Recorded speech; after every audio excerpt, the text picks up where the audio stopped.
Hello, welcome dear students. आप सभी का इस नए वीडियो में स्वागत है। होपफुली आपने यहाँ तक के टॉपिक के सारे वीडियो देखे होंगे। अगर नहीं भी देखे हैं तो एक बार कम से कम इसका जो लास्ट वीडियो दिया था जिसमें आपको इलेक्ट्रोमैग्नेटिक फील्ड के बारे में बोला गया था, मैग्नेटिक फील्ड के बारे में बोला गया था, वो आप पढ़ लें, ध्यान से सुन लें उसे। और नया टॉपिक जो है अगर उसको आप पढ़ेंगे तो थोड़ा सा ईजी हो जाएगा। और उम्मीद करता हूँ कि आप ये वीडियो एंड तक देखेंगे। अगर आप कोई वीडियो एंड तक देखते हो तो ही आपको कोई टॉपिक क्लियर होगा। अदरवाइज़ अगर आप इसको आगे पीछे करके देखते हो या सिर्फ थोड़ी देर के लिए देखते हो, थोड़ा देर इन द सेंस कि कंप्लीट ना देख के बीच में छोड़ देते हो, तो आपको इसका कंप्लीट नॉलेज नहीं मिलेगा। और इतना मैं आपको एश्योर कर दूँ कि अगर आप इस वीडियो को कम से कम ध्यान से 2 बार भी देखेंगे पूरा, तो आपको ये टॉपिक एकदम परफेक्ट हो जाएगा, आपको एकदम लर्न हो जाएगा और आपको ये पूरा कॉन्सेप्ट क्लियर हो जाएगा। आप चाहे तो ट्राई कर सकते हैं, ठीक है। तो आज का टॉपिक स्टार्ट करते हैं। आज हम पढ़ेंगे कि मैग्नेटिक इफेक्ट ऑफ करंट क्या होता है, ठीक है। हमने मैग्नेटिक फील्ड के बारे में पढ़ा। लास्ट वीडियो में मैंने बताया था आपको मैग्नेटिक फील्ड क्या होती है, मैग्नेटिक फील्ड लाइन्स क्या होती हैं, उनकी प्रॉपर्टीज भी बताई थी मैंने। आज जो हम पढ़ेंगे, आज का जो टॉपिक है वो है कि किस तरह से करंट मैग्नेटिक इफेक्ट ड्रॉ करता है, ठीक है। तो इससे पहले ये जानने के लिए कि ये क्या होता है, किस तरह से होता है, मैं कुछ और इसके बारे में आपको बताना चाहूँगा। कि सबसे पहले क्या होता था कि हम ये एक आप बोल सकते हो कि फिजिक्स की 2 ब्रांचेस थी, जिसमें हम इसके अलग अलग करके इलेक्ट्रिक फील्ड के बारे में अलग पढ़ते थे, मैग्नेटिक फील्ड के बारे में अलग पढ़ते थे, ठीक है। अलग टॉपिक थे, अलग कॉन्सेप्ट के हिसाब से चलते थे, ठीक है। लेकिन एच.सी. ऑर्सट ने इसके ऊपर जब स्टडी किया, उसने बोला कि ये दोनों ही एक दूसरे के साथ कंबाइंड भी हैं, एक दूसरे के साथ इम्पैक्ट ड्रॉ करते हैं, एक ही वजह से दूसरी चीज़ को प्रोड्यूस किया जा सकता है। क्लियर है। तो वो जो कंबाइंड स्टडी जो उन्होंने बोली ऑर्सट के बाद जो स्टडी किया गया, तो फिर हमारे पास एक और नई ब्रांच आई साइंस की, उसको बोलते हैं हम इलेक्ट्रोमैग्नेटिज्म। क्या बोलते हैं इसको?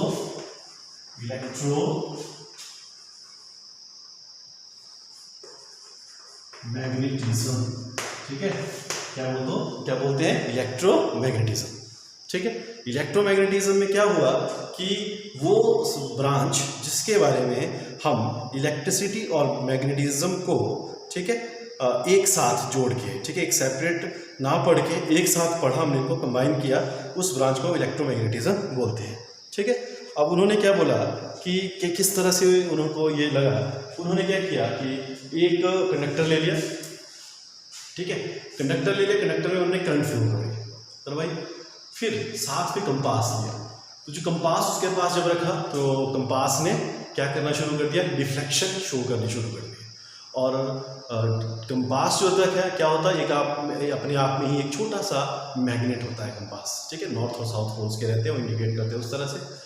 तो जो अगर उसको रिफ्लेक्ट किया, पास तो करंट की थी लेकिन डिफ्लेक्शन किसने शो की? कंपास ने। मतलब एक में करंट था और दूसरे में मैग्नेटिक कैरेक्टर थे, ठीक है।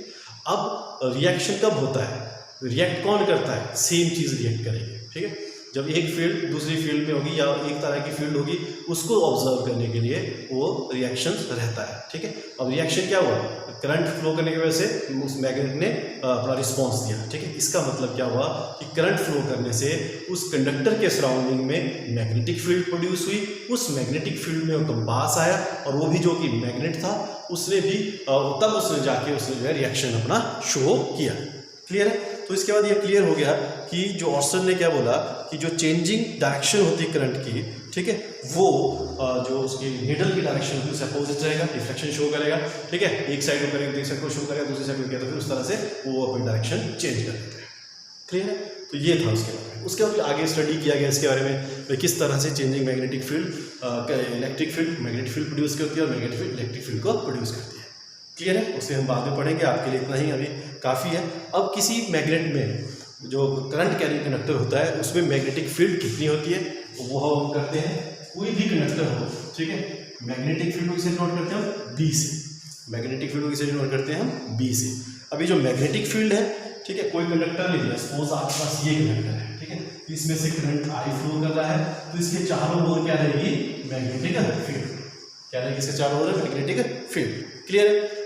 अब ये जो मैग्नेटिक फील्ड है it will be directly proportional to the current flowing through the conductor, ठीक है।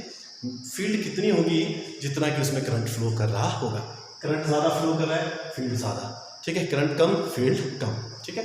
And inversely proportional to that, क्या होता है उसका, इनवर्सली प्रोपोर्शनल टू दैट, ठीक है। क्या है ये है ऑब्जर्वेशन पॉइंट का distance.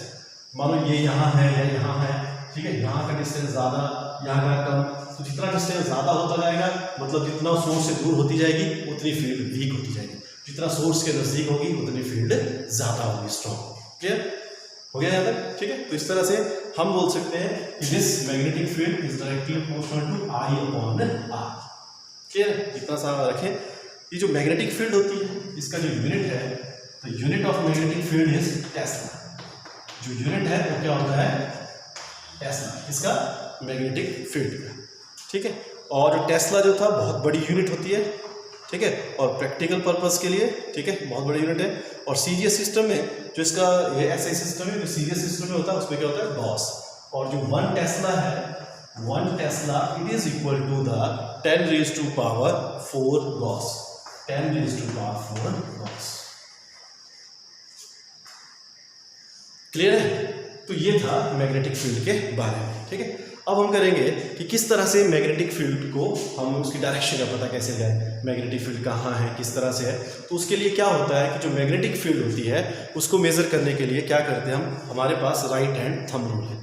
Right hand thumb rule में क्या होता है कि थंब के क्रॉस मानो करंट फ्लो कर रही है कंडक्टर की डायरेक्शन में। आपने मतलब कोई रॉड है, ठीक है, आपने मानो इस तरह से रॉड ली, ठीक है, इसको बांध पकड़ लिया इस तरह से, ठीक है। तो ये थंब की डायरेक्शन है, ये क्या शो करेगी, करंट। और ये जो कर्ल ऑफ फिंगर है it will show the direction of the magnetic field. इस तरह से थंब के क्रॉस करंट जा रहा है और ये curl of finger it will show the direction of the magnetic field. Clear है। इसको क्या बोलते हैं, Fleming right hand rule. Clear है। इसके बाद जो चीज़ आती है वो क्या है, इसके बाद थोड़ी छोटी छोटी चीज़ें पढ़ेंगे जो आगे के टॉपिक में काम की है। इसके बाद आता है इलेक्ट्रोमैग्नेट।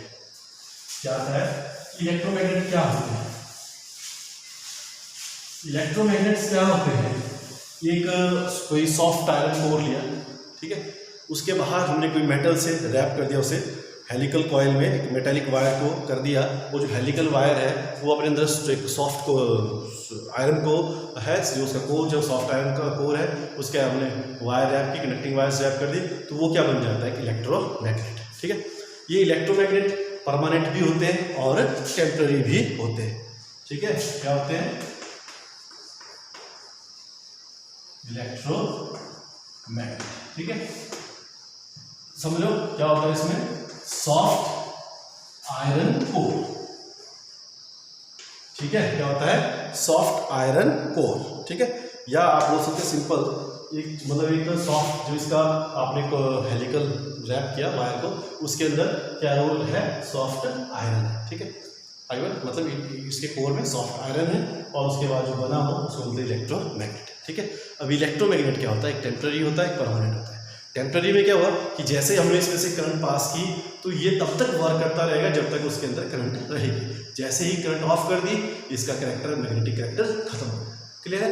परमानेंट में क्या होता है, परमानेंट में क्या होता है कि उसका जो मैग्नेटिक कैरेक्टर है वो बाद तक मेंटेन रहे। ठीक है, कुछ एक मेटल्स ऐसे हैं या एलॉयज ऐसे हैं जिनको एक बार हम अगर करंट फ्लो करवा दें वो मैग्नेटिक कैरेक्टर डेवलप करेंगे। जो हम करंट उसमें से पास करना बंद कर दें फिर भी वो मैग्नेटिक कैरेक्टर को काफ़ी लंबे टाइम तक रखते हैं, अपने में प्रिजर्व करके रखते हैं, उसको बोलते हैं उसका परमानेंट मैग्नेट।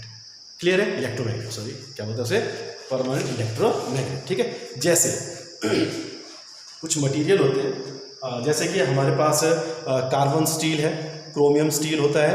ठीक है, कौन कौन से होते हैं, कार्बन स्टील, ठीक है, क्रोमियम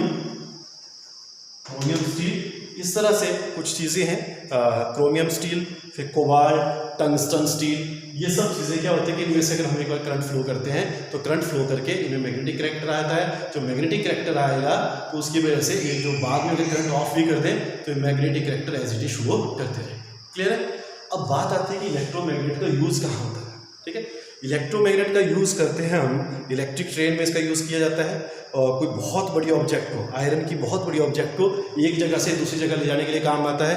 या कई बार क्या होता है कि मेडिकल पर्पज़ के लिए हमारे आँख में कुछ मेटल की कोई चीज़ चली जाए तो इलेक्ट्रोमैग्नेट की सहायता से उसे वहाँ से निकाल सकते हैं। क्लियर है? जैसे आपने ट्रेन के बारे में अगर आपने सुना होगा, मैं थोड़ा सा और बता देता हूँ। कुछ कंट्रीज़ में बहुत बड़ी बड़ी ट्रेन चली होती है, ठीक है, वो नीचे पटरी पे ना होके उस पर इस तरह से ट्रेन में करके मूव कर देते हैं, हवा में भी हो सकती है, ठीक है, वो मूव करती रहती है। जैसे आपने मैग्लिफ ट्रेन का नाम सुना होगा, मैग्लिफ ट्रेन, ठीक है, ये क्या होती है, ठीक है, ये नीचे उसके ऊपर पटरी के ऊपर ना चल के ये क्या चलती है, उसके ऊपर चलती है। जैसे मानो आपके पास, ठीक है, ये पटरी पे ट्रेन का क्या होता है, यहाँ पे वो फंसा होता है, ठीक है, ऊपर ना चल के इस तरह से वो जो मेटल्स की वो लगी होती है उसके ऊपर से वो मूव करती रहती है, ठीक है, उस तरह की मैग्नेटिक ट्रेन होती है। और इनकी जो स्पीड रहती है ऑलमोस्ट 600 के आसपास इसकी स्पीड है, ठीक है, तो 600 ऑलमोस्ट शायद 603 किलोमीटर पर आवर की स्पीड के साथ वो ट्रेन चलती है। क्लियर है? तो ये थोड़ी सी चीज़ें थी आपके, बहुत वाइड चीज़ें, बहुत वाइड कॉन्सेप्ट है इलेक्ट्रोमैग्नेट्स का, लेकिन आपके 10th स्टैंडर्ड के अनुसार इतना ही काफ़ी है, इतना अगर आप ध्यान से कर लें। और नेक्स्ट वीडियो में हम बात करेंगे कि जो मैग्नेटिक फील्ड प्रोड्यूस हुई, किस तरह से इलेक्ट्रोमैग्नेटिक इंडक्शन होती है, किस तरह से एक डीसी मोटर वर्क करती है और एसी जनरेटर, ठीक है। तब तक के लिए आप इसे ध्यान से देखें, ये कॉन्सेप्ट क्लियर होगा तो आने वाले टॉपिक्स आपके लिए आसान हो जाएंगे। So thank you very much, have a great time.